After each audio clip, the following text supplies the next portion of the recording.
நாம் ஜெபம் பண்ண போகிறோம் இப்பொழுது. சர்வ வல்லமை உள்ள எங்கள் ஆண்டவரே, தனிமையான நேரத்திற்காக உமக்கு ஸ்தோத்திரம். இந்த வேதபாட வகுப்புக்காக உமக்கு நன்றி ஆண்டவரே. உங்களுடைய பாதப்பட்டில் இந்த காரியங்களை சமர்ப்பிக்கிறோம். வேத வாக்கியங்கள் எல்லாம் தேவ ஆவியானவர்களை அருளப்பட்டிருக்கிறது. நீங்க தான் எங்களுக்கு எக்ஸ்பிளைன் பண்றவங்க. இந்த வசனத்தை எங்களுக்கு விளக்கி கொடுங்க ஆண்டவரே. நாங்கள் தெரிந்து கொள்ள வேண்டிய காரியங்களை எங்களுக்கு தெரிஞ்சு கொடுங்க. நாங்கள் எங்கள் அறிவுக்கு எட்டாத காரியங்களை வெளிப்படுத்துவதற்கு நீர் வல்லமை உள்ளவராய் இருக்கிறீர். நீர் பேசும், நீர் இடைப்படும். எங்கள் ஆண்டவர் இயேசுவின் நாமத்தில் பிதாவே. ஆதியாகமத்தின் புஸ்தகம் 1ஆம் அதிகாரம் 1வது வசனத்துல ஆதியிலே தேவன் வானத்தையும் பூமியையும் சிருஷ்டித்தார் அப்படின்னு பார்க்கிறோம். இந்த ஆதியிலே அப்படிங்கறது நம்ம எல்லாருக்கும் தெரியும். ஒரு ஸ்டார்ட் பண்றதுதான் ஆதி. ஆதி என்பது ஒரு ஆரம்பத்துக்கு பேர் ஆதி. நம்முடைய தேவனுக்கு வேதத்துல ஒரு வசனம் உண்டு, அவர் அனாதி தேவன். அனாதி தேவனே உனக்கு அடைக்கலம், அவருடைய நித்திய புயங்களே உனக்கு ஆதாரம் என்று இருக்கிறார். இந்த அனாதி தேவன் என்றால் என்ன, ஆதி என்றால் என்ன, இந்த டிஃபரன்ஸ் நமக்கு முதல்ல தெரியணும். அனாதி என்றால் சிருஷ்டிப்புக்கு முன்னாடி உள்ளது, அதாவது அவர் சிருஷ்டிப்புகளுக்கெல்லாம் அப்பாற்பட்டவர், எட்டர்னல் காட் அப்படின்னு நம்ம சொல்றோம். அனாதி தேவன், அவர் எந்த விதமான சிருஷ்டிப்புகள் இல்லாத போதே அவர் இருக்கிறார். அவர் உருவம் இல்லாதவர். அவர் அந்த காலத்துல இருந்து அதான் சொல்லுவார், அவருடைய ஆதி நமக்கு தெரியாது, அவருடைய ஆதி நமக்கு தெரியாது. அவர் அனாதி தேவன். அவரை நம்ம இதை ஆராய்ந்து முடியாது. அவர் எப்ப அதனுடைய ஆரம்பம் என்ன, அவர் ஆரம்பமும் முடிவும் இல்லாதவர்னு இருக்கு. இந்த அனாதி தேவன் ஆதியிலே வானத்தையும் பூமியும். அப்பனா அனாதி தேவன், அந்த ஆரம்பமும் முடிவும் இல்லாத ஒரு ஆண்டவர் ஒரு ஆரம்பம் முடிவு உள்ள ஒரு உலகத்தை உண்டாக்குகிறார். நல்லா கவனிச்சுக்கொள்ளுங்க. ஆதியும் அந்தமும் ஆனவர் இருக்கு. இப்போ ஒரு ஸ்டார்டிங் எண்டுக்குள்ள அவர் வரார், ஒரு பர்டிகுலர் எண்டுக்குள்ள வரார். ஒரு ஆரம்பமும் ஒரு முடிவும் கொண்டு வரப்படுகிறது. யாரு? ஆரம்பமும் முடிவும் இல்லாத ஆண்டவர். ஆரம்பமும் முடிவும் இல்லாத ஒரு ஆண்டவர் ஆரம்பமும் முடிவும் உள்ள ஒரு உலகத்தை உண்டாக்குகிறார். ஆதியிலே தேவன் வானத்தையும் பூமியையும் சிருஷ்டித்தார். இந்த வானமும் பூமியும் ஒரு ஆதி, அதாவது ஒரு டைம் ஃபேக்டர் கூட இருக்கு. இந்த கிரியேஷன் ஒரு ஒரு பர்பஸுக்காக உருவாக்கப்பட்ட கிரியேஷன், அதாவது ஒரு நோக்கத்தோடு கூட உருவாக்கப்பட்டதுதான் இந்த கிரியேஷன்ஸ் எல்லாமே. தேவன் எதுவும் சும்மா இருந்துட்டு போட்டோம், இதெல்லாம் நமக்கு அப்படி பார்க்கறதுக்கு அழகா இருக்கட்டும் உண்டாக்கல. ஒவ்வொன்றுத்துக்கு பின்னாடியும் ஒரு பர்பஸ் இருக்கு, ஒரு நோக்கம் இருக்கு, தேவனுடைய திட்டம். அதன்படி இப்ப முதலாவதாக இந்த தேவன் இந்த ஆதியிலே, அதாவது ஒரு காலத்துல ஒரு ஆரம்பம் சிருஷ்டிப்பு தொடங்கும் போது தேவன் என்ன செய்கிறார், இந்த வானத்தையும் பூமியையும் உண்டாக்குகிறார். இந்த தேவன் எப்படிப்பட்டவர், இந்த தேவன் எப்படிப்பட்டவர்னு சொன்னீங்க பாத்தீங்கன்னு சொன்னா, அவரை பத்தி சொல்லப்பட்டிருக்கு, அவர் காணக்கூடாத இறைவன், மனிதரில் ஒருவரும் ஒரு காலம் அவரை கண்டதில்லைன்னு வசனம் சொல்லுது. இது வசனத்தின்படி அப்படிதான் இருக்குது. இப்ப நம்ம ஆட்கள் நிறைய பேர் அவரை பார்த்துட்டுலாம் வராங்க. அது அவங்க யாரை பாக்குறாங்கன்னே நமக்கு தெரியலன்னு வச்சுக்கோங்களேன். ஏன்னா அது அவரு ஒருத்தரையுமே, நான் ஒரு இடத்துக்கு போயிருந்தேன், ஒரு கிறிஸ்தவ ஒரு டினாமினேஷனை சார்ந்த ஒரு ஆலயத்திற்கு நான் போயிருந்தேன், ஒரு ரிசர்ச் காரியத்துக்காக போயிருந்த போது, அங்கே போன போது ஒரு கருப்பு தாடியும் ஒரு வெள்ளத்தாடியும் 2 பேரும் உட்கார்ந்து இருந்தாங்க. எனக்கு ஆச்சரியமாக இருந்தது. எனக்கு அந்த கருப்பு தாடி உள்ளவரை பார்த்த போது, படத்துல வரைஞ்சிருந்தாங்க, அந்த கருப்பு தாடி உள்ளவரை பார்த்த போது எனக்கு தெரிஞ்சிருச்சு, இது இயேசுநாதருடைய போட்டோ தான். ஏன்னா நம்ம அப்படிதானே பழக்கப்பட்டிருக்கிறோம். அவர் முகத்தை பார்த்த உடனே அந்த வரைவு இவ்வளவுதான் அப்படின்ட்டு. எனக்கு ஒரு சந்தேகத்துல கேட்டேன், இந்த கருப்பு தாடி யாருன்னு எனக்கு தெரியுது, இந்த வெள்ளத்தாடி யாருன்னு எனக்கு தெரியல, யாரு அப்படின்னு கேட்டேன். அப்ப அங்க இருந்தவங்க சொன்னாங்க, என்ன இது கூட உங்களுக்கு தெரியல, அவர் தான் பிதாவாகிய தேவன் அப்படின்னாங்க. இப்ப எனக்கு இப்பதான் ஃபர்ஸ்ட் டைம் நான் பிதாவாகிய தேவனே அப்பதான் பாக்குறேன். நான் அது வரைக்கும் பார்த்தது இல்ல பாருங்க. ஏன்னா அதாவது இயேசுநாதர்னா கருப்பு தாடி, பிதாவாகிய தேவன் வெள்ளத்தாடி. ஏன்னா அவர் வயசானவர், இவர் கொஞ்சம் வயசு கம்மியானவர். எப்படி உருவாக்கப்படுத்திருக்கிறாங்க. இந்த மாதிரி எல்லாம் இருக்கிறாங்க, நிறைய பேர் இருக்கிறாங்க. ஆனால் வசனம் சொல்லுது, மனிதரில் ஒருவரும் ஒரு காலம் அவரை கண்டதில்லை. அவர் காணக்கூடாத இறைவன், அவரை பார்க்கவே முடியாது, அப்படி ஒரு ஆண்டவர். அப்ப அந்த இறைவன், காணக்கூடாத தேவன், அனாதி தேவன், காணக்கூடாத தேவன் காணக்கூடிய உலகத்தை உண்டாக்குகிறார். விசிபிள் வேர்ல்ட், காணக்கூடிய உலகத்தை உண்டாக்குகிறார். காணக்கூடாத இறைவன் காணக்கூடிய உலகத்தை உண்டாக்குகிறார். எதற்காக?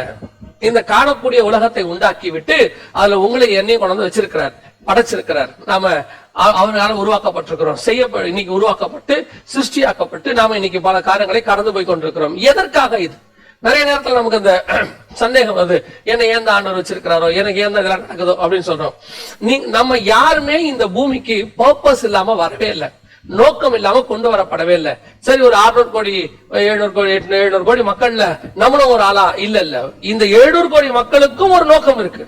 இந்த பூமிக்குள்ள பிறக்கிற ஒவ்வொரு குழந்தைக்கும் ஒரு நோக்கம் இருக்கு, ஒரு காட்ஸ் வில் அதுக்கு இருக்கு. கர்த்தர் கண்டிப்பா ஒரு நோக்கத்தோடு தான் அதுக்கு ஆத்மாவை கொடுக்கிறார். அப்போ ஏன் கொண்டு வரப்பட்டோம்? நல்லா கவனிச்சுக்கொள்ளுங்க. காணக்கூடாத இறைவன் காணக்கூடிய பூமியில உங்களை என்ன வச்சிருக்கிறாரு. எதற்காக இங்க கொண்டு வந்தாருன்னா, காணக்கூடாத உலகத்திற்கு நம்மளை கொண்டு போகிறதுக்கு. அதுக்காகத்தான் நம்ம இங்க இருக்கிறோம். the invisible God created this visible world. எதற்காக? for the invisible world. நாம் காணக்கூடாத இடத்திற்கு போக போறோம். அந்த இடத்துக்கு போகிறதுக்கு தான் நமக்கு வச்சிருக்கிறார். அப்ப நான் பார்க்கிறேன், இன்னைக்கு எல்லாம் பார்த்துக்கிட்டு இருக்கிறேன், எல்லாமே என் கண்கள் பார்க்குது. ஆனால் என் கண்கள் பார்க்கிற இது அல்ல, பார்க்காத ஒண்ணு எனக்கு இருக்கு, அங்கதான் நான் போறேன், அதுதான் எனக்கு நித்தியம், அங்கதான் கர்த்தர் எனக்கு வச்சிருக்கிறாரு, அந்த இடத்துக்கு போற வரைக்கும் நான் இங்க இருக்கிறேன். இந்த தாட் முதல்ல எனக்கு வரணும். காணக்கூடாத இறைவன் காணக்கூடிய பூமியை உண்டாக்கி இருக்கிறார். எதற்காக? காணக்கூடாத இடத்திற்கு என்னை கொண்டு போவதற்காக. அப்ப நான் இன்னைக்கு பார்க்கக்கூடிய காரியங்கள் இதெல்லாம் எதை சார்ந்ததாக இருக்கிறது? இன்னைக்கு ஆண்டவர் எனக்கு காணக்கூடாத காரியங்கள் தான் வச்சிருக்கிறார். இது எல்லாத்தையுமே நான் காணக்கூடாத இடத்துக்கு போக போறேன், அது வரைக்கும் நான் இதெல்லாத்தையும் பார்க்கிறேன். அப்போ இந்த பார்க்கிற இந்த காரியங்களை குறித்து வேதம் சொல்லுது, இன்னும் உங்களுக்கு நியம தேவைகளை நீங்கள் பார்க்கவில்லை, அதை பார்க்கணும், இங்க இருந்தே பார்க்கணும். பவுல் சொல்றாரு, எனக்கு ஒன்று நியமிக்கப்பட்டிருக்கிறது, அதை நான் வாஞ்சையாய் தொடர்கிறேன். இந்த உலகத்துல உள்ளது மேல ஏன் நமக்கு இவ்வளவு ஆசை இருக்கு தெரியுங்களா? இவ்வளவு ஆசை இந்த உலகத்து மேல நம்ம ஏன் வச்சிருக்கிறோம்? நமக்கு அது ஒரு டெஸ்டாவே மாறிடுச்சு, எக்ஸாமே மாறிடுச்சு. இந்த உலகத்தை வெறுத்து நாம் பரலோகத்தை நேசிக்கணும், தன்னைத்தானே வெறுத்து சிலுவை எடுத்துக்கொண்டு வரணும்னு இயேசு சொல்றார். இந்த தன்னைத்தானே வெறுக்கிறது ஏன் கஷ்டமா இருக்குது? ஏன் அது அவ்வளவு பெரிய விஷயமா? இந்த உலகத்தை வெறுக்கிறது பெரிய விஷயமா அப்படின்னா, இவங்களுக்கு ஒண்ணு தெரியல, டெஸ்டினேஷன் நமக்கு ஒண்ணு இருக்கு, காணக்கூடாத ஒன்று நமக்கு வைக்கப்பட்டிருக்கிறது. அதை நம் கண்கள் கண்டுவிட்டால் அதற்கு பிறகு இந்த காணக்கூடியவைகள் மேல உங்களுக்கு எந்த விருப்பமும் வராது. அதை பார்க்காத வரைக்கும் தான் இது மேல உங்களுக்கு பாசம் வரும், ஈர்ப்பு இருக்கும், இதை எப்படியாவது அச்சீவ் பண்ணணும்னு தோணும். ஏன் அப்படி தோணுது அப்படின்னு சொன்னா, எனக்கு ஒன்று நியமிக்கப்பட்டிருக்கு, அதை நான் இன்னும் என் கண்கள் காணவில்லை. அதான் நான் சொல்லுவேன், நான் பரலோகத்தை பார்த்தேன், தேவனை பார்த்தேன், அல்லது பரலோகத்தில் கட்டி வைத்திருக்கிற வீடை பார்த்தேன், இப்படி யார் எதை சொன்னாலும் அவங்களுடைய கனிகளை வைத்து அவங்களை அறியலாம். அதை பார்த்தவங்க இங்க வந்து பூமி மேல எந்த ஆசையும் அவங்களுக்கு வராது, எந்த பணமும் உங்களுக்கு கேட்க மாட்டாங்க, எதுவுமே கேட்க மாட்டாங்க. ஏன்? அதை பார்த்தவங்களால இங்க இருக்கிறதுக்கு மேல ஆசை வராது. அதுதான் அவங்களுடைய கனி. எப்போ எனக்கு பூமி மேல ஆசை இருக்குதோ, எப்போ எனக்கு பூமி மேல இன்னும் விருப்பம் இருக்கோ, இன்னும் எனக்கு நியமிக்கப்பட்டதை நான் பார்க்கவில்லை என்று அர்த்தம். அப்ப நான் நியமிக்கப்பட்டதை பார்க்கலன்னா என்ன? 3 காரியங்கள் இருக்கு. ஒன்று, அன்றாட வாழ்க்கையில கர்த்தர் எனக்கு நியமித்ததையே நான் இன்னும் பார்க்கல. இன்னைக்கு ஆண்டவர் எனக்கு ஒரு வசனம் சொல்லி கொடுத்தாரு, ஒரு சாதாரண வசனம் தான், ஆனா ஆண்டவர் எனக்கு அதை எப்படி சொல்லி கொடுத்தாருன்னா, விசுவாசி பதறான். எப்படி விசுவாசி பதறான்? ஒவ்வொரு விஷயத்துக்கும் நம்ம பதறோம். சின்ன சின்ன விஷயத்துக்கு, என் பிள்ளைக்கு காலேஜ்ல சீட் கிடைக்குமா, வெளிநாட்டுல வேலை கிடைக்குமா, கல்யாணம் ஆகுமா, நாளைக்கு என்ன ஆகும், ஷட் டவுன் ஆயிருக்குது, நாளைக்கு நம்ம நிலைமை என்ன, இப்படி ஒவ்வொரு விஷயத்துக்கும் நாம பதறிக்கிட்டே இருக்கிறோம். ஏன் இந்த பதற்றம் வருகிறது? ஒவ்வொரு நாளும் இந்த பதட்டம் நமக்கு இருக்கு. ஒரு நாள் காலையில் எழுந்திரிச்சாலே பதட்டம். அந்த பதட்டம் ஏன் நமக்கு வருது? படுக்க போகும்போது ஒரு பதற்றம், எழுந்திருக்கும் போது ஒரு பதற்றம், ஐயோ என் பிள்ளைகளோட எதிர்காலம் என்ன ஆகுமோ, எப்படி ஃபீஸ் கட்ட, இந்த பதற்றம் ஏன் வருகிறது? என்ன காரணம்? நீங்க ஒருவேளை சொல்லலாம், அதில் பிரதர் காசு வச்சிருக்கிறவனுக்கு அந்த பதற்றம் கிடையாது, காசு இல்லாதவனுக்கு ஆப்வியஸ்லி அது வரதானே செய்யும், அந்த ஒரு எண்ணம் வரதுக்கான வாய்ப்பு இருக்குது அப்படின்னு சொல்றீங்க. நான் சொல்றேன், காசு இருக்கிறவன் இல்லாதவன் கிடையாது. காசு இருக்கிறவனுக்கு பதற்றம் நிறைய வச்சிருந்தாலே எப்ப ரைடு வரும் தெரியாது. காசு இல்லாதவனுக்கு பதற்றம் எப்படி சாப்பிட போறோம்னு. ஆனா 2 பேருக்குமே பதற்றம் தேவையில்லை. ஏன் பதற்றம் தேவையில்லை? வசனம் சொல்றது, விசுவாசி பதறான், எந்த ஒரு காரியத்துக்கும் பதறான். ஏன்? இப்ப ஒரு உதாரணம், 2 ராஜாக்களின் புஸ்தகம் 6ஆம் அதிகாரம் 17ஆம் வசனத்துல ஒரு உதாரணம் இருக்கு. என்ன இருக்கு?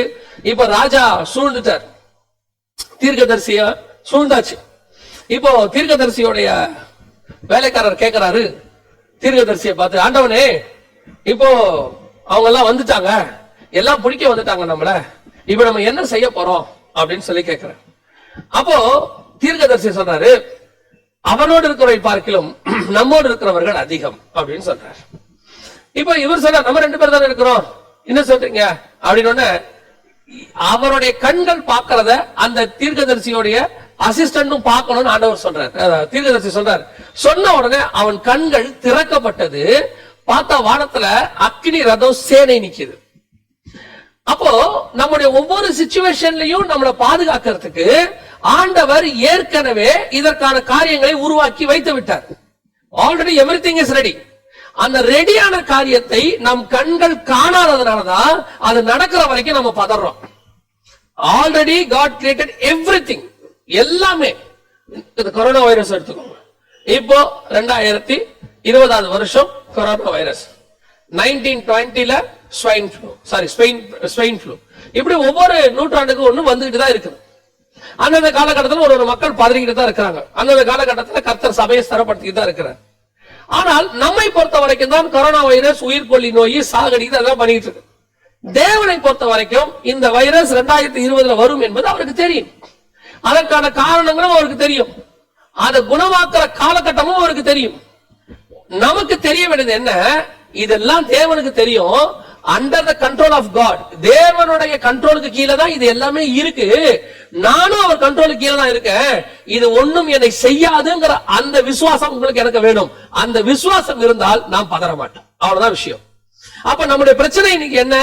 என்னை சுத்தி கர்த்தர் உருவாக்கி வச்சிருக்கிற என்னுடைய இன்ஃப்ராஸ்ட்ரக்சர், இன்விசிபிள் இன்ஃப்ராஸ்ட்ரக்சர், அதை பார்க்கக்கூடிய கண்கள் எனக்கு இல்லை. இப்ப அதுதான் பிரச்சனையே. ஒவ்வொன்றையும் அந்த பார்க்கக்கூடிய இடத்துக்கு நீங்கள் நானும் வரணும். அதுதான் காணாத காரியங்களை கர்த்தர் நமக்கு உருவாக்கி வச்சிருக்கிறார்.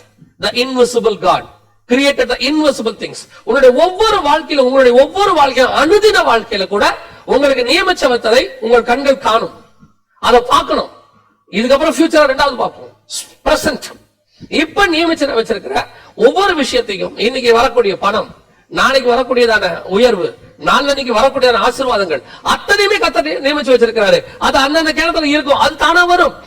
அது வரும் என்பது நமக்கு தெரியாது. இப்ப பவுல் வந்துட்டு கப்பல்ல போறாரு. போக ஏறும் போதே சொல்றாரு, என்ன சொல்றாரு? போட்ல போக வேண்டாம், சேதம் வரும். அவங்க மீறி போறாங்க. இப்ப பவுல் பாக்குறாரு, சரி இவங்களை தனியா விட்டா பிரச்சனை, நம்ம கூட இருந்தா ஆண்டவர் ஏதோ செய்வாரு, கூடவே போறாரு. அதே மாதிரி சேதம் வருது. இப்ப எல்லாரும் ஐயோ இப்படி நடக்குதே, அவங்க எல்லாம் பதறாங்க. ஆனா பவுல் ரொம்ப கூலா சொல்றாரு, கவலைப்படாதீங்க, கப்பலுக்கு தான் சேதம் வரும், உயிர் சேதம் வராது. ஒவ்வொரு விஷயத்திலேயுமே தேவனுடைய அந்த நியமித்து வைத்த காரியங்களை பார்க்கக்கூடிய அனுபவம் நம்முடைய ஆவிக்குரிய வாழ்க்கையில் வந்துவிட்டால் உங்கள் வாழ்க்கையில் பதற்றம் என்பது ஒரு நாளும் இருக்காது. அப்ப இதெல்லாம் சாத்தியமா? சாத்தியம். ஏன் சாத்தியம் இல்ல? சாத்தியம். ஒவ்வொருத்தருக்கும் இது சாத்தியம். அந்த ஆவிக்குரிய ஸ்டாண்டர்டுக்கு நீங்களும் நானும் வரணும் என்பதுதான் கர்த்தருடைய திட்டம். இன்னைக்கு நம்ம அந்த ஸ்டாண்டர்டுக்கு வந்திருக்கிறோமா? இப்ப நம்மள உலகத்தில் உள்ளவர்கள், தேவனை அறியாதவர்களுக்கும் நமக்கு இன்னும் அதோட பெரிய விஷயம், தேவனை அறியாதவர்களுக்கு இருக்கக்கூடிய அந்த விசுவாசம் கூட உங்களுக்கு எனக்கும் இல்லை. இன்னைக்கு தேவனை அறியாதவனுக்கு ஒரு விசுவாசம் இருக்கு. என்ன சொல்றாங்க அவங்க? என்ன சொல்றாங்க? இந்த நிலைமை சரியாயிருங்க, 2020 செப்டம்பர்ல சரியாயிரும், 2020 டிசம்பர்ல சரியாயிரும், 2021 சரியாயிரும். இப்படி அவங்க ஒரு காலகட்டம் நியமிச்சு அதுக்குள்ள சரியாகும் நினைக்கிறாங்க. ஆனால் இது உண்மையிலேயே இதை யார் சொல்லணும்? சபை சொல்லணும். சபை எல்லாருக்கும் சொல்லணும். என்ன சொல்லணும்? இந்த காலகட்டத்தில் இது சரி ஆகும். நம்ம தீர்க்கதரிசிகள், அதான் நான் சொல்றேன், தீர்க்கதரிசிகளை குறை சொல்லல. ரெண்டு வகையான தீர்க்கதரிசி இருக்கு. ஒரு தீர்க்கதரிசி, அதாவது பவுலே சொல்றார் தெசலோனிக்கேயருக்கு எழுதும் போது, தீர்க்க தரிசனங்களை ஆராய்ந்து பார்த்து நலமானதை பிடித்துக் கொள்ளுங்கள். அப்பனா என்ன? புலமானது வரும் அர்த்தம். நலமானதை பிடிச்சுக் கொள்ளுங்கன்னா புலமானது வரும். புலமானதுனா என்ன? நலமானது என்ன? கர்த்தரிடத்திலிருந்து வருவது நலமானது, மனுஷனிடத்திலிருந்து வருவது புலமானது. நம்முடைய வாயிலிருந்து புறப்படுகிற தீர்க்க தரிசனம் கர்த்தர் சொன்னதா மனுஷன் சொன்னதான் ரொம்ப முக்கியமா இருக்கு. இன்னைக்கு நாம என்ன சொல்றோம்? அவர்களுக்கு ஒரு ஆசீர்வாதமான வார்த்தைகளை சொல்றோம், அது வேற. சீக்கிரத்தில் சரியாகும், இது ஆசீர்வாதம், இது விசுவாச அறிக்கை. சீக்கிரத்துல இந்த வியாதி சுகமாகும். இதை தீர்க்க தரிசனமா சொல்லக்கூடாது. எப்படி சொல்றாங்க? கர்த்தர் சொல்லுகிறார் இது சீக்கிரத்தில் சுகமாகும், அப்படி சொல்ல மாட்டார் கர்த்தர். கர்த்தர் என்ன சொல்வாரு? இப்ப இந்த காலகட்டத்தில் அன்றைய தினமே 400 வருஷம் முடியும் போது அவர்கள் புறப்படுவார்கள். பின் பாயிண்டா பேசுவாரு. அதுதான் கர்த்தர் பேசுறது. பொத்தாம் பொதுவா பேசுறது கர்த்தர் பேசுறது கிடையாது. பொத்தாம் பொதுவா பேசுறது விசுவாச அறிக்கை. சீக்கிரத்தில் இது சுகமாகும், கவலைப்படாதீங்க, சீக்கிரத்தில் குணமாகும். இது என்னது? விசுவாச அறிக்கை. விசுவாச அறிக்கையை தீர்க்க தரிசனமா சொல்லக்கூடாது. எப்படி நம்ம நாட்கள் அடிச்சு விடுறாங்க? இப்போ வெகு சீக்கிரத்தில் சுகமாகும் என்று கர்த்தர் சொல்லுகிறார். 2020 தீர்க்க தரிசனத்தை ஆரம்பிக்கிறாங்க. ஆரம்பிக்கும் போது இது இந்த வருஷமும் நடக்கலாம், அடுத்த வருஷம் நடக்கலாம். இது எப்படி தீர்க்க தரிசனமாகும்? 2020 தீர்க்க தரிசனம் சொல்றாங்க. அப்ப அது 2020 தானே நடக்கணும். அடுத்த வருஷமும் நடக்கலாம், அதுக்கு அடுத்த வருஷமும் நடக்கலாம். அப்ப அடுத்த வருஷம் தீர்க்க தரிசனம் சொல்றது. அப்போ நல்லா தெரிஞ்சுக்கொள்ளுங்க, இந்த தீர்க்கதரிசிகள் கடைசி காலத்துல எப்படிப்பட்டவங்களா இருக்கணும்? இருக்காங்க, நிறைய தீர்க்கதரிசிகள் இருக்கிறாங்க. எப்படிப்பட்டவங்களா இருக்கணும்? இந்த காலத்துல இந்த இடத்துல இது சுகமாகணும் அப்படி சொல்லணும். இந்த வைரஸ் இத்தனாம் தேதி இந்த தேசத்தை விட்டு வெளியே போகணும், அப்படிப்பட்ட தீர்க்கதரிசிகள். உடனே நான் மாட்டேன், ஏன் இவர் சொல்றது? நான் தீர்க்கதரிசி இல்லையே. உடனே அடுத்த வார்த்தை. இப்ப எல்லாருமே வசனத்துல நான் ஏதாவது சொன்னா ஏற்றுக்கொள்ளுகிறவர் ஒரு கூட்டம் இருக்கு. இன்னொரு கூட்டம் உடனே அதுக்கு ஏதாவது ஒண்ணு எதிர்ப்பு சொல்லிடணும். ஏன்னா நம்ம வசனத்தை சொல்லிட்டோம் பாருங்களேன், அது எரேமியா காலத்துல இருந்து அப்படித்தான் இருக்கிறோம். வசனத்தை நம்ம ஏதாவது சொல்லிட்டோம்னா உடனே உங்களுக்கு கோபம் வந்துடும், உடனே பிடிச்சி அடிக்கிறது. இப்ப அடிக்க முடியாது பாருங்க, அதனால போன்ல கமெண்ட்ல அடிக்கிறது. சொல்றது ஏன் இவர் பண்ண வேண்டியதானே? எனக்கு தீர்க்க தரிசனம் வரம் தான் நாங்க செய்ய போறோம். எங்களுடைய வரம் அடிமை போதிக்கும் வசனம், ஞானத்தை உணர்த்தோம். இதுதான் எங்களுக்கு இருக்கு, நாங்க அதான் செய்ய முடியும். தீர்க்கதரிசிகள் இருக்கிறார்கள், திருப்பி சொல்றேன், தீர்க்கதரிசிகள் இருக்கிறார்கள். அவர்கள் அந்த பின் பாயிண்ட்ல கண்டிப்பாக ஒரு நாள் சொல்வார்கள் நான் விசுவாசிக்கிறேன். ஆண்டவரே அப்படிப்பட்ட தீர்க்கதரிசிகளை எழுப்பும் தான் நான் ஜெபம் பண்றேன். அப்போ எனக்கு ஒன்று நியமிக்கப்பட்டதை நான் கரெக்டா பார்க்கணும், என் கண்கள் பார்க்கணும், ஒவ்வொரு விசுவாசியும் பார்க்கணும். நல்லா தெரிஞ்சுக்கொள்ளுங்க, கர்த்தர் நமக்கு நியமிச்சு வச்சிருக்கிறார். ஒவ்வொரு நாளைக்கு ஒரு நாளைக்கும் பதற்றப்படாதீங்க. இந்த நாள் எப்படி நடக்குமோ, இது என்னவாய் முடியுமோ. அப்ப ஒரு சிலர் சொல்லுவாங்க, நாளைக்கு காலையில அரிசி இல்ல, எப்படி நான் பதறாம இருக்க முடியும்? காலையில எழுந்திருச்சா எப்படி அரிசி வரும்? வரும், கண்டிப்பாக வரும், எங்கிருந்தாவது வரும். அந்த சூழ்நிலைகளை நானும் கடந்து போயிருக்கிறேன், அதை அனுபவித்ததுனால நான் உங்களுக்கு சொல்லுகிறேன். எத்தனையோ சூழ்நிலைகளை அனுபவித்து போயிருக்கிறேன். என் கூட இந்த உடன் ஊழியர்களுக்கு தெரியும். சில வருஷங்களுக்கு முன்பாக 2-3 வருஷத்துக்கு முன்னாடி நான் சொல்றேன், 2016-17 சொல்றேன். மிக கடினமான சூழ்நிலை, கையில சுத்தமா காசு கிடையாது, என்ன நிலைமை தெரியாது. வீட்டை விட்டு ஊழியத்துக்கு புறப்படுறேன், கர்த்தர் அறிவார் நான் சொல்றேன். வீட்டை ஊழியத்துக்கு புறப்படுறேன், வெறும் 45 ரூபாய் என் கையில இருந்துச்சு. கன்னியாகுமரிக்கு ஊழியத்துக்கு போகணும், 45 ரூபாய் என் கையில இருந்துச்சு. அந்த ஒரு மாசத்துக்கு மட்டுமே வீட்டு வாடகை எல்லாம் சேர்த்து பல 1000 ரூபாய் தேவை. என்ன செய்யறதுன்னு எனக்கு தெரியாது. ஆனா புறப்படும் போது வீட்டுல சொன்னேன், கர்த்தர் பார்த்துக் கொள்வார்னு சொல்லிட்டு நானும் உடன் ஊழியரும் கிளம்பி ஊழியத்துக்கு போயிட்டோம். போனி ஒரு காரியம் மாத்திரம் ஆவியானவர் சொன்னாரு, ஒரு நாளும் நான் உன்னை கைவிடுகிறது இல்லை. வேற ஊழியத்துக்கு போனோம், 2 நாள் ஊழியம் முடிஞ்சது. 3ஆவது நாள் முடியும் போது அந்த ஊழியர் நடத்தினதான தம்பி ஒரு இளம் ஊழியர், அவரால் பெரும்பாலும் ஆஃபரிங் கொடுக்க முடியாது எனக்கு தெரியும். தெரிஞ்சுதான் அங்க போறோம். ஏன்னா அவர் ரொம்ப பிரயாசப்படுவாரு, ஆனா அவரால் ஆஃபரிங் விஷயத்துல ரொம்ப முடியாது. அதனால அவர் ரொம்ப அன்பா நடத்தக்கூடிய ஒரு தம்பி, எனக்கு தெரியும் அவரால் இவ்வளவுதான் முடியும்னு சொல்லி. அப்போ எனக்கு அதை விட 10 மடங்கு தேவை. என்ன யோசிச்சுக்கிட்டே போறேன், ஆண்டவரே இது என்ன நடக்க போதோ, திரும்பி வரும்போது நான் வாடகை எல்லாம் கட்டணும், என்னப்பா செய்ய போறேன்னு எனக்கு தெரியாது, ஆனா ஒண்ணு நீங்க எனக்கு செய்வீங்கன்னு எனக்கு தெரியும். போறோம், அந்த 2 நாள் ஊழியங்கள் முடிஞ்சிச்சு. 3ஆவது நாள் ஊழியம் நடக்குது. நடக்கும்போது ஆரம்பித்தது, ஒரு வயதான தாயார் வந்தாங்க. சொன்னாங்க, நான் இந்த வழியா வண்டியில போயிட்டு இருந்தேன், என் மகனோடு கூட நான் கொஞ்சம் பணம் எடுத்து வைத்திருந்தேன், என்னுடைய சம்பளத்துல இருந்து கொஞ்சம் பணத்தை நான் சேமித்துக் கொண்டே வந்தேன், ஏதாவது ஊழியங்களுக்கு கொடுக்கலான்னு சொல்லி. நான் இந்த பக்கம் போகும்போது ஆண்டவர் சொன்னாரு, அந்த பிரசங்கம் பண்ணிக்கிட்டு இருக்காங்க, போய் அந்த பணத்தை கொடுன்னு சொல்லி. நான் போய் வீட்டுல அந்த பணத்தை எடுத்துட்டு வந்தேன்னு சொல்லி ஏறக்குறைய 35,000 ரூபாய் கையில கொண்டு கொடுத்தாங்க. நான் உங்களுக்கு சாட்சியை சொல்லுகிறேன், அந்த நிமிஷத்துல இருந்து அதற்கு பிறகு என்னை பார்த்த அத்தனை பேரும் எனக்கு ஆஃபரிங் கொடுத்தாங்க. கன்னியாகுமரியில நான் புறப்படுற வரைக்கும் எந்தெந்த ஊழியக்காரங்க என்ன பார்த்தாங்களோ அத்தனை பேரும் கொண்டு எனக்கு ஆஃபரிங் கொடுத்தாங்க. அதுக்கு முன்னாடி அப்படி கொடுத்ததில்லை, இப்ப அதுக்கு அப்புறமும் யாரும் கொடுக்கல. அதுதான் சொல்ல வரேன். புறப்படுறதுல இருந்து நான் பஸ் ஏறுற வரைக்கும் எனக்கு கொண்டு கொடுத்தாங்க. வெறும் 45 ரூபாயோட போனேன். அடுத்த மாதத்துக்கு தேவையான மொத்தையும் சந்தித்து நான் திரும்பி கொண்டு வரப்பட்டேன். நான் சொல்றேன், நமக்கு ஆண்டவர் எல்லாவற்றையும் நியமித்து வைத்திருக்கிறார். ஆண்டவர் இன்னைக்கு உருவாக்க போறதே கிடையாது, நம் கண்கள் அதை பார்க்கணும்.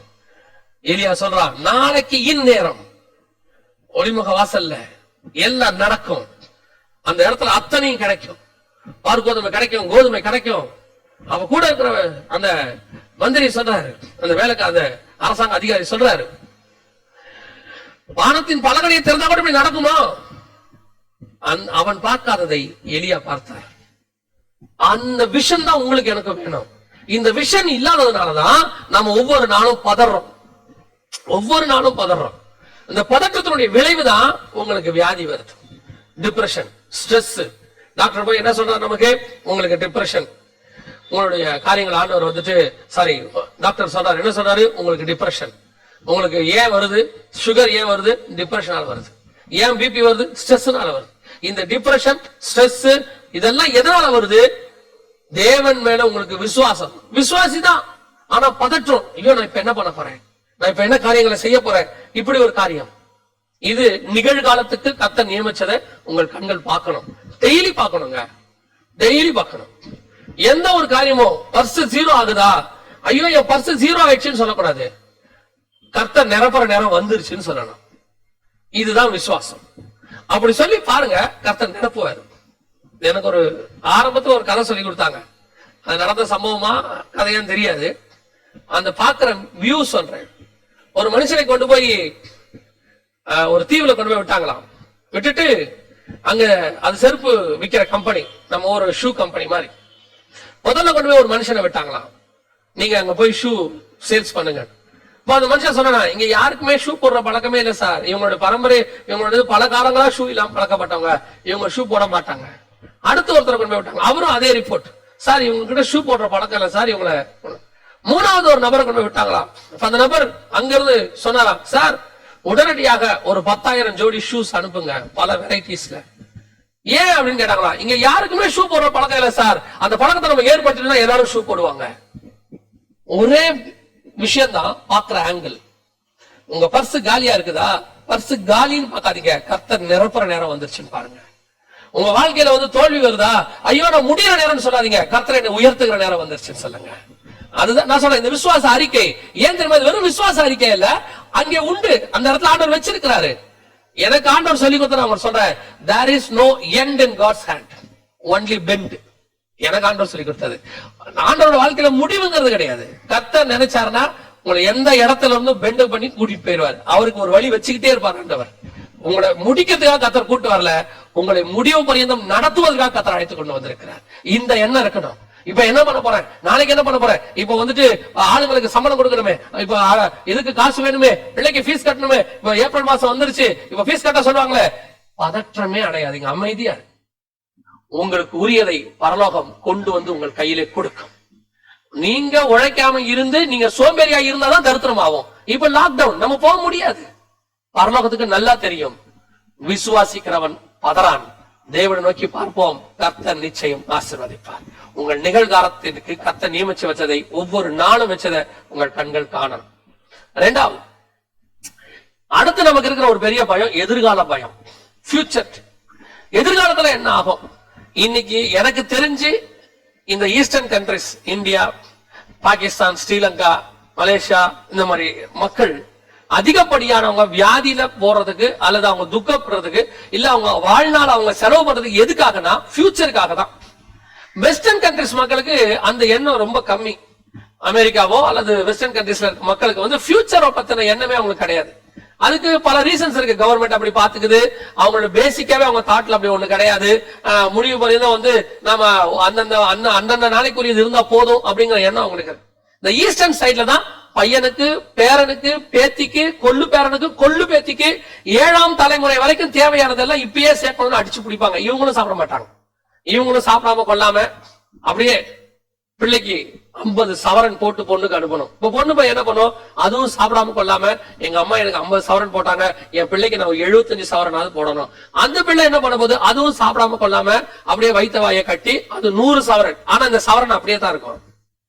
கேட்டா சொல்லுவாங்க, ஆத்திர அவசரத்துக்கு உதவும். ஆத்திர அவசரத்துக்கு உதவுறதுக்கு தான் ஆண்டவர் இருக்கிறார். ஆபத்து காலத்தில் என்னை நோக்கி கூப்பிடு, நான் உனக்கு மறு உத்தரவு அருளுவேன். ஆத்திர அவசரத்துக்கு தங்கம் உதவாது. இப்ப ஆத்திர அவசரம் தான், எந்த தங்கம் உதவும்? எந்த கடையில போய் வைப்பீங்க? ஆத்திர அவசரத்துக்கு தங்கம் எதுவும் ஆத்திர அவசரத்துக்கு ஆண்டவர் தான் உதவுவார். பல நேரங்கள்ல நம்ம அதை புரிஞ்சுக்க மாட்டேங்கிறோம். ஏன்னா ஃபியூச்சர் பயம். ஆனா யோவான் எழுதின சுவிசேஷம் 14ஆம் அதிகாரம் 13வது வசனத்துல வேதம் தெளிவா சொல்லுது, வரும் காரியங்களை குறித்து அவர் உங்களுக்கு போதிப்பார். அபவுட் தி ஃபியூச்சர், எதிர்காலத்தை பற்றின காரியங்களை ஆவியானவர் நமக்கு தெரியப்படுத்துவார். இதை நம் கண்கள் பார்க்கணும். ஃபியூச்சர், இந்த ஃபியூச்சரை பார்க்கிற எண்ணம் வந்துருச்சுனாலே பிரசன்ட்ல உங்களுக்கு எந்த பயமும் இருக்காது. ஃபியூச்சர் தெரியாத பார்க்காததுனாலதான் இந்த பிரசன்ட்ல நம்ம பயங்கரமா வேதனைப்படுறோம். இப்ப ஆபிரகாம் எடுத்துக்கோங்க, அவருக்கு எல்லாம் ஓகே, எல்லாம் ஓகே, எல்லாம் அச்சீவ் பண்ணிட்டாரு. கானான் தேசத்துக்கு வந்துட்டாரு. அவருடைய ஆஸ்தியை பூமி தாங்கக்கூடாததாக இருந்தது. பேரப்பிள்ளை வரைக்கும் பார்த்துட்டாரு. பையனை பாப்பமான்னு ஆசைப்பட்ட ஆபிரகாம் பேரப்பிள்ளையும் பார்த்துட்டாரு. யாக்கோபுக்கு 15 வயசு ஆபிரகாம் சாகும் போது. ஏன்னா ஆபிரகாமுடைய 100வது வயசுல ஈசாக்கு 140 வயசுல ஈசாக்கு கல்யாணம் ஆகுது. அதாவது ஆபிரகாமுடைய 140 வயசுல ஈசாக்கு கல்யாணம் ஆகுது. 20 வருஷம் கழிச்சு தான் குழந்தை பிறக்குது ஈசாக்கு. அப்ப ஆபிரகாமுக்கு 160 வயசு. ஆபிரகாம் சாகும் போது 175 வயசு. அப்ப யாக்கோபுக்கு ஒரு 15 வயசு. ஏறக்குறைய பேரப்பிள்ளை வரைக்கும் பார்த்துட்டார். அப்படி இருக்கும்போது இதெல்லாம் வந்துட்ட பிறகு எபிரேயர் 11 ஆபிரகாம் சொல்றாரு, அதை அல்ல, அதிலும் மேன்மையான பரம தேசத்தையே நாடினார். அப்ப ஆபிரகாமுடைய ஃபியூச்சர் எதுன்னு அவருக்கு தெரியுது. அவரும் நம்மை போல ஒரு சராசரி மனுஷர் தான். நம்மை போல ஒரு சராசரி மனுஷன். ஆரம்பத்துல பணத்துக்காக ஓடுறாரு. 15ஆம் அதிகாரம் வரைக்கும் பணத்துக்காக ஓடினாரு. பணம் இப்ப நிறைய வந்துருச்சு. 15ஆம் அதிகாரம் வரை பிள்ளை ஆசை.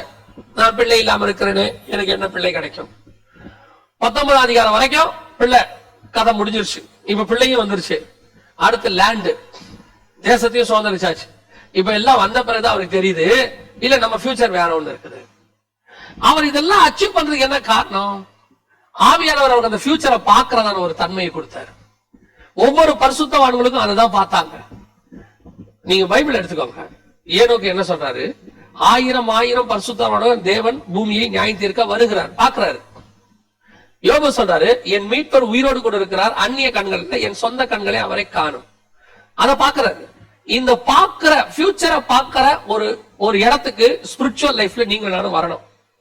நம்மள பிசாசு என்ன செஞ்சானா, அந்த பிரசன்ட் பிரச்சனையிலேயே உங்களுக்கு வச்சிருக்கிறதான ஆசீர்வாதங்களை, ஃபியூச்சரை பார்க்க, ஸ்பிரிச்சுவல் ஆசீர்வாதமா இருக்கட்டும், வேர்ல்ட்லி ஆசீர்வாதமா இருக்கட்டும், ஏதோ ஒண்ணு கர்த்தர் உங்களுக்கு வச்சிருக்கிறார், கண்டிப்பா வச்சிருக்கிறார். அதை பார்க்க விடாம பிசாசு பண்ணிடுறான். அவ்வளவு காலையில போய் நம்ம ஃபேக்டரியில உட்கார்ந்தோம்னா, காலையில போய் ஆபீஸ்ல உட்கார்ந்தோம்னா இருக்கிற பிஸில இதெல்லாம் யோசிக்க முடியுமா? உங்களை போல என்னை போலவும் பாடுள்ள மனுஷர்கள் தான் அத்தனை பேரும். ஒரு நாட்டுக்கே ராஜா தாவீது எப்படி அவரால் ஃபியூச்சரை பார்க்க முடிஞ்சிச்சு? ஒரு பெரிய ஒரு நம்ம ஊர்ல இன்னைக்கு இருக்கக்கூடிய கோடீஸ்வரம் மாதிரி அன்னைக்கு கானான்ல மிகப்பெரிய கோடீஸ்வரம் தான் ஆபிரகாம். அவருடைய ஆஸ்தியை பூமி தாங்கக்கூடாதாக இருந்தது. அவர் எப்படி ஃபியூச்சரை பார்க்க முடிஞ்சிச்சு? யோசித்து பாருங்க. பைபிள்ல உள்ள எல்லாரும் யோசித்து பாருங்க. எல்லாம் வேலை வெட்டி இல்லாம சும்மா சுத்தி, நம்ம அப்படிதான் நினைச்சுக்கிறோம் எல்லாம் சும்மா சுத்தி இருந்தவங்க இல்ல, பயங்கரமா busy workers, busy and busy. ஒரு தேசத்தையே நடத்தணும்னா தாவீது எப்பேற்பட்ட பிஸி உள்ளவனா இருக்கணும். அவர் சொல்றாரு, கர்த்தர் எனக்கு ஒண்ணு வச்சிருக்கிறாரு, எனக்கு அதை எழுதி கொடுத்தாரு, அந்த தேவாலயத்தினுடைய வரைபடத்தை எனக்கு எழுதி கொடுத்தாரு, அதுபடி கட்டுவதற்கு நீ எச்சரிக்கையாரு. சாலமோனுக்கு சொல்றாரு, கர்த்தரை நான் எப்பொழுதும் எனக்கு முன்பாக வச்சிருக்கிறேன். இதெல்லாம் எப்படி சொல்றாரு? வேலை வெட்டி இல்லாதனாலயா? நம்ம ஆட்கள் சொல்றாங்க உடனே, இன்னைக்கு என்ன சொல்றாங்க, அவர் ஊழியத்துல இருக்கிறாரு, அவருக்கு என்ன வேலை, அவர் இப்படித்தான் பேசுவாரு தேவனோட சஞ்சரிக்கிறத பத்தி, நம்மள மாதிரி அவருக்கு வேலையா இருக்குது. உங்களை விட வேலை எங்களுக்கு இருக்கு. ஏதோ இதை வந்து குற்றமா சொல்லல. உங்களுக்கு எப்படி உங்க வாழ்க்கையில உங்க ஒர்க்ல நீங்க பிஸியோ, அதே மாதிரி ஊழியத்திலையும் அவங்க பிஸியா தான் இருக்காங்க ஊழியக்காரங்க. ஏதோ பிரசங்கம் பண்ணணும்னா மேல வந்து நிக்கிறதுக்காக 3/4 மணி நேரம் பிரசங்கம் பண்ணணும்னா இது ஏதோ உடனே வந்து பிரசங்கம் பண்ணிட முடியாது பாருங்க. அவங்க அதுக்கு ப்ரிப்பரேஷன் இருக்குது ஒவ்வொருத்தருக்கும். They want to spend time. அந்த பிரசன்ட் அந்த ப்ரிப்பேர் பண்றது மட்டும் இல்ல, அதுக்கு அவங்க ஜெபம் பண்ணணும். இந்த ஒரு பிரசன்டேஷன் முடிக்கிறதுக்குள்ள ஒவ்வொரு ஊழியக்காரனும் என்ன அவஸ்தைப்படுவாங்கன்னு தெரியாது. நான் அவ்வளவு அவஸ்தைப்படுவேன். இந்த பிரசன்டேஷன் வந்து இது ஆண்டவர் கொடுத்தாரு கன்ஃபார்ம் ஆகி நான் பிரசன்ட் பண்ணி முடிகிற வரைக்கும் எனக்குள்ள இருக்கிற படபடப்பு எனக்கு மட்டும்தான் தெரியும். இது உண்மைதானா, இதுதான் ஆண்டவர் இன்னைக்கு கொடுக்கறதா, ஏன்னா தேவன் கொடுக்கறதான் கொடுக்கணும் பாருங்க. அப்ப அந்த ஃபியூச்சரை பார்க்கக்கூடியதான இதுக்கு நடுவுல கர்த்தர் உனக்கு என்ன நியமிச்சிருக்கிறாரு, கர்த்தர் எனக்கு என்ன வச்சிருக்கிறார், அடுத்த ஸ்டெப் என்ன? யோசேப்பு விசுவாசத்தினாலே நீங்கள் ஒரு நாள் இங்க இருந்து போவீங்க, போகும்போது என் எலும்புகளை எடுத்து போங்க என்று தீர்க்க தரிசனம் உரைத்தார். அவ்வளவு பிஸியா அந்த யோசேப்பு ஃபியூச்சரை பாக்குறான். ஒரு நாள் இவங்க எல்லாம் இங்க இருந்து போவாங்க, போகும்போது என் எலும்புகளை எடுத்துட்டு போவாங்க. அந்த பாக்குற இடத்துக்கு இன்னும் நாங்க வரவே இல்லை நம்ம எல்லாம். அதனாலதான் இவ்வளவு பதற்றம். நாளைக்கு உன் பிள்ளையின் வாழ்க்கை என்ன ஆகும்னு உங்களுக்கு தெரிஞ்சிருச்சுன்னா நீங்க இன்னைக்கு பதற்றமே பண்ண மாட்டீங்க. நாளைக்கு இப்போ ஒரு உதாரணத்துக்கு நான் சொல்றேன், நாளைக்கு உங்க பிள்ளை அமெரிக்காவில நாசாவில இன்ஜினியரா இருப்பான்றது இன்னைக்கு தெரிஞ்சிச்சுன்னா நீங்க கவலைப்பட, ஏன் கர்த்தர் எனக்கு வாக்கு பண்ணி இருக்கிறாரு, கர்த்தர் என்னைக்கு இருந்தாலும் அவனை நடத்துவாரு. அந்த தாட் உங்களுக்கு வந்துருச்சுன்னா ஒரு சமாதானம் வந்துடும். அந்த வாக்குத்தத்தம் வந்துருச்சுன்னா அந்த சமாதானம் வந்த பிறகு ஆட்டோமேட்டிக்கா உங்களுக்குள்ள ஒரு பதற்றமே வராது. God will take care of you. அதுதான் சொல்றேன், உங்க ஃபியூச்சர் God கையில இருக்கு, உங்களுடைய காலங்களுடைய கரத்திலே வரையப்பட்டிருக்கு. அப்போ ஒவ்வொரு நாளும் நான் அதை பார்க்கணும். காணக்கூடியது எதை பார்க்கணும், காணக்கூடாததை நான் பார்க்கணும், காண முடியாத நான் பார்க்கணும். ஏன்னா அதுக்குதான் கர்த்தர் நீங்க வச்சிருக்கிறேன். மூன்றாவது நான் வேற எதை பார்க்கணும்? வாசிங்க 1 கொரிந்தியர் 2:9 பவுல் சொல்றாரு, தேவன் நமக்கு வைத்திருக்கும் பரலோக ஆசீர்வாதங்களை, கர்த்தர் நமக்கு நியமித்தவைகளை என் கண்கள் இன்னும் காணவில்லை. இதுதாங்க முக்கியமானது. இதுதான் ரொம்ப முக்கியமானது. கர்த்தர் இந்த காணக்கூட உலகத்துல உங்களை ஏன் வச்சாரு, விசிபிள் வேர்ல்ட்ல ஏன் வச்சாருன்னா இன்விசிபிள் வேர்ல்டு கொண்டு போகிறதுக்கு. நீங்க நிகழ்காலத்துக்கு தேவையானதை விசுவாச கண்கள்ல பார்க்கணும். உங்களுடைய பூமியில இருக்கிற வரைக்கும் தேவையான எதிர்காலத்தின் காரியங்கள் உங்களுக்கு தெரிஞ்சிருக்கணும். உங்களுக்கு அது ஆண்டவர் பேசி இருப்பாரு, நீ என்ன ஆக போற, என்ன ஆவாரு எல்லாம் இருக்கும். மோசே கிட்ட சொல்லியிருப்பாரு, நீ விடுதலையாகி இஸ்ரவேல் ஜனங்களை விடுதலையாக்குவ அப்படின்னு சொல்வார். யோசுவா கிட்ட சொல்வார், நீங்கள் கொண்டு போய் அங்க சேர்வீர்கள் அப்படின்னு சொல்வார். உங்களுக்கு ஒரு தேசத்தை நான் தருவேன். இது இந்த வாக்குத்தத்தத்தை வாங்கிட்டோம்னா ஃபியூச்சர் பயம், பூமியில இருக்க ஃபியூச்சர் பயம் போயிடும். ஆனா மூணாவது இருக்கிறதுலயே ரொம்ப முக்கியமானது என்ன தெரியுங்களா? கர்த்தர் எனக்கு நியமித்தவைகள் கண்கள் காணவில்லைன்னு இருக்கு. அதுல மூணாவது மிக முக்கியமானது, எனக்கு ஆண்டவர் காணாத உலகத்தை ஒன்று வைத்திருக்கிறார்.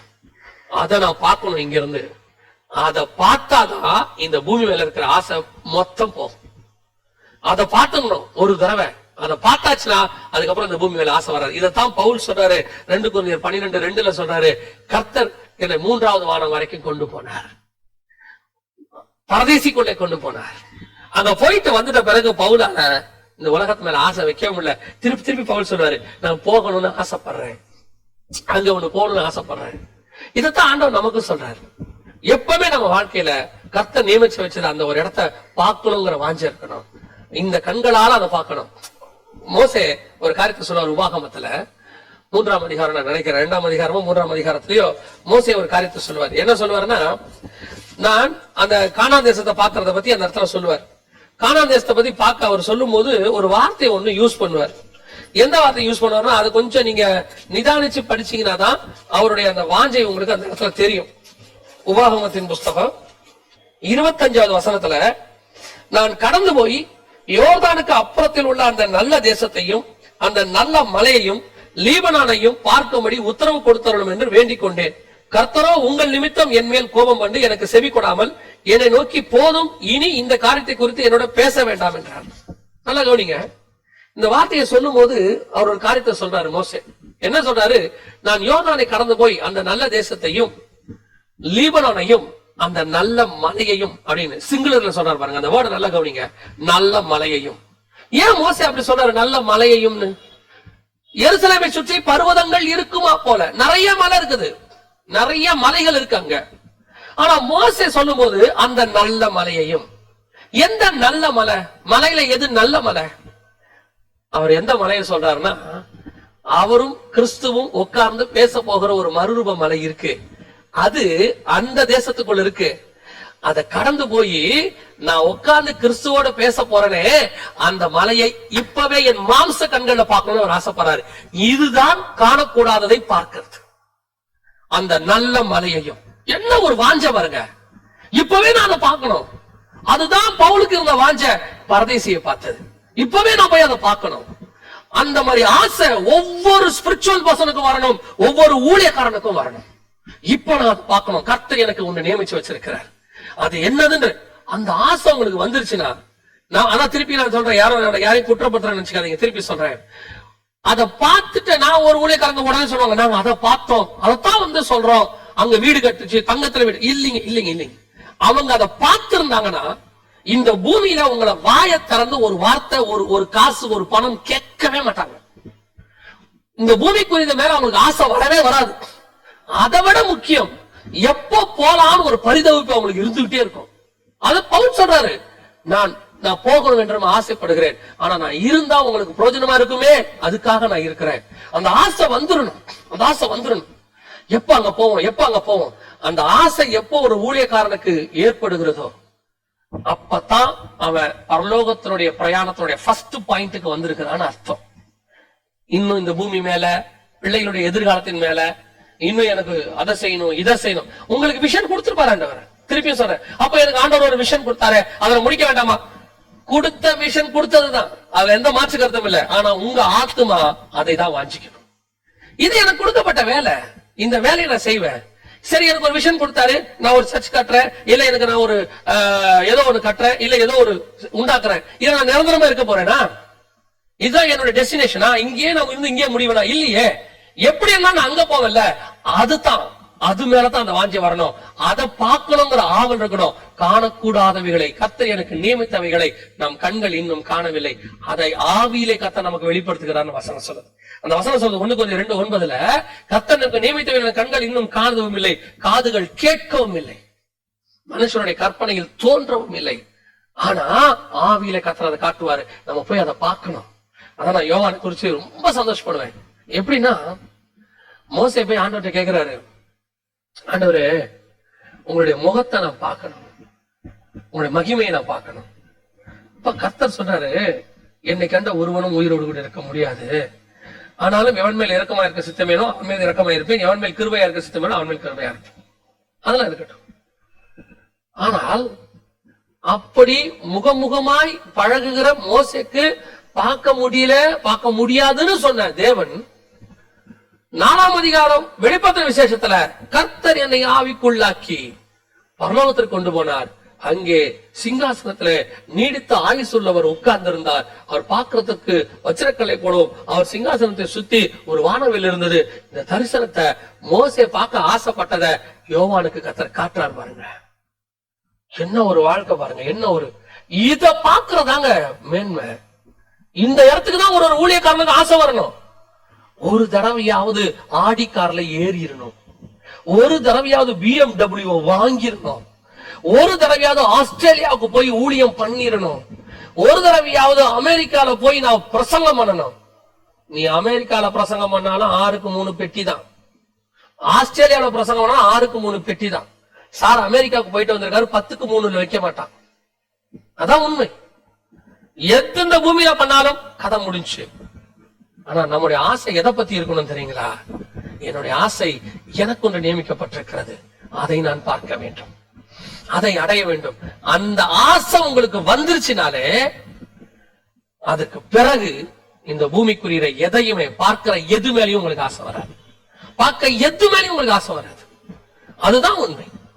ஏன் உங்களுக்கு இந்த பூமி மேல பார்க்கறத மேல உங்களுக்கு ஆசை வந்துகிட்டே இருக்குது? சிலர் சொல்றாங்க, அதான் யோவான் அழகா எழுதுறாரு, கண்களின் நிச்சயம், ஜீவனத்தின் பெருமையும், மாம்சத்தின் நிச்சயம் உலகத்தில் உண்டானவைகள். இது உலகத்துக்குரியது. கண்களின் நிச்சை, அதை பார்க்கணும், இதை பார்க்கணும், வெனிஸ் நகரத்தை பார்க்கணும், பாரிஸை பார்க்கணும், ஒரு தடவையாவது எருசலேமை பார்த்துடணும், ஒரு தடவையாவது அதை பார்த்துடணும். இதெல்லாம் உலகத்தில் உண்டானவைகள். என்னைக்கு எனக்கு நியமிச்ச ஒண்ணு இருக்கு, கர்த்தர் வச்சிருக்கிறாரு, நான் அதை பார்க்கணுங்கிற ஆசை வருதோ அதுதான் ஆவியில் உண்டானது. காணக்கூடாத இறைவன் காணக்கூடிய உலகத்தில் நம்மை வைத்திருக்கிறார். எதற்காக? காணக்கூடாத உலகத்தை பார்ப்பதற்காக. The invisible God created the visible world. எதற்காக? To go to the invisible world. நான் அதற்காக இருக்கிறேன். என் கண்கள் காணக்கூடியவைகளிலே காணாதவைகளை நான் காண வேண்டும். இதெல்லாம் பார்வைக்கு இன்பம், எல்லாம் அப்படிதான் இருக்கும், பார்க்கறதுக்கு அப்படிதான் இருக்கும். ஆனால் நான் பார்க்காத ஒண்ணு இருக்கு, அதுதான் ரொம்ப முக்கியம். நான் அதை அச்சீவ் பண்ண வேண்டும். நீ பார்க்கக்கூடிய பழத்தை விட பார்க்காத ஒரு பழம் இருக்கு, பரதேசின் மத்தியில ஒரு பழம் இருக்கு, அதை நான் பார்க்கணும். என்றவரே, பார்க்கிற இந்த மனுஷங்களை விட நான் காணக்கூடாத இறைவன் ஒருத்தர் இருக்கிறாரு, அவரை நான் பார்க்கணும். இந்த உலகத்துல பார்க்கிற எல்லாரும் பார்க்கிற இந்த நாடுகளை விட அநேகர் பார்க்காமல் ஒரு சிலர் மாத்திரம் பார்த்த அந்த பரலோகத்தை நான் பார்க்கணும். அங்கேயும் எனக்கு ஒண்ணு நியமிச்சு வச்சிருக்கிறாரு, அதை நான் அச்சீவ் பண்ணணும். இந்த ஆசை என்னைக்கு வருதோ அன்னைக்கு தான் ஆவிக்குரிய வாழ்க்கையோட ஸ்டார்டிங் பாயிண்ட்டுக்கு நம்ம வரோம். இப்பதான் சிலுவை எடுத்து சுமக்க ஆரம்பிச்சிருக்கணும்னு அர்த்தம். இதனுடைய முடிவு என்ன தெரியுமா? கர்த்தர் உங்களை கொண்டு போய் அதை காட்டுவார். கர்த்தர் காட்டுவார். அதை காட்டிட்டு ஒருவேளை திருப்பி கூட்டு வரலாம், யோவானை கூட்டு வந்த மாதிரி கூட்டிட்டு வரலாம், பவுலை கூட்டு வந்த மாதிரி கூட்டு வரலாம். ஆனால் அதுக்கப்புறம் ஆவிக்குரிய வாழ்க்கையில ஒரு பெரிய மாற்றம் இருக்கும், மிகப்பெரிய மாற்றம் இருக்கும். இந்த உலகம் உங்களுக்கு இருக்கும், இந்த உலகத்தில் உள்ளவைகள் வெறுக்கும், இந்த உலகத்தில் உள்ளது எதுவும் பார்க்கிற எதுவுமே பிடிக்காது. அந்த பார்க்காம ஒண்ணு பார்த்தனே, எப்ப அங்க போவேன், எக்க அங்க போவேன், அந்த ஆசை வந்துகிட்டே இருக்கும். அந்த ஆசை தான் நம்முடைய ஆவிக்குரிய வாழ்க்கையுடைய மிக முக்கியமான காரியம். நம்ம சோமன போகிறோம். காணக்கூடாத இறைவன் காண்கிற உலகத்தை உண்டாக்கினார். ஆதியிலே தேவன் வானத்தையும் பூமியும் உண்டாக்கினார். காணக்கூடாத இறைவன் பார்க்கிற உலகத்தை உண்டாக்கினார். எதற்காக? காணக்கூடாத இடத்திற்கு போவதற்காக. இதோடைய தொடர்ச்சியை நம்ம நாளைக்கு கர்த்தருக்கு சித்தமானால் பார்க்க போகிறோம். நாம் எல்லாம் அப்படியே கண்களை மூடி ஜெபம் பண்ண போகிறோம். சர்வ வல்லமை உள்ள எங்கள் ஆண்டவரே, அருமையான நேரத்திற்காக உமக்கு ஸ்தோத்திரம். ஒவ்வொரு நாளும் உடைய வேதத்தில் உள்ள மகத்துவங்களை நாங்கள் தெரிந்து கொள்ள, அறிந்து கொள்ள கர்த்தர் கிருபை பாராட்டுங்கப்பா. உம்முடைய நீர் விரும்புகிற ஆவிக்குரிய வாழ்க்கையை நாங்க வாழணும் ஆண்டவரே. காண்கிறவைகள் எல்லாம் ஆண்டவரே எங்களுக்கு ஒரு ஒரு ஒரு பார்க்கக்கூடிய இந்த உலகத்தை விட பார்க்க முடியாத ஒரு பலன் இருக்கு ஆண்டவரே, அதை நாங்கள் பார்க்க வேண்டும். எங்களுக்கு ஒரு வாஞ்சை கொடுங்க, அதை இப்பயே நாங்க பார்க்கணும் ஆண்டவரே. இப்பயே எங்க ஆவிக்குரிய வாழ்க்கை அப்படிப்பட்டதா மாறணும் ஆண்டவரே. ஒவ்வொரு நாளும் வீட்டுல முழங்கால் போட்டு நாங்க ஜெபம் பண்ணும் போது, வேத வாசிக்கும் போது, உமோடு கூட சஞ்சரிக்கும் போது ஒரு நாள் எங்களுக்கு அதை நீர் காட்டுவீரப்பா. உடைய கிருபை சூழ்ந்து கொள்ளட்டும், மகிமை மூடிக்கொள்ளட்டும். இந்த செய்தியை கேட்கிற ஒவ்வொருத்தருக்கும் அப்படிப்பட்ட அனுபவம் வரட்டும். எங்கள் ஆண்டவர் இயேசுவின் நாமத்தில் பிதாவே.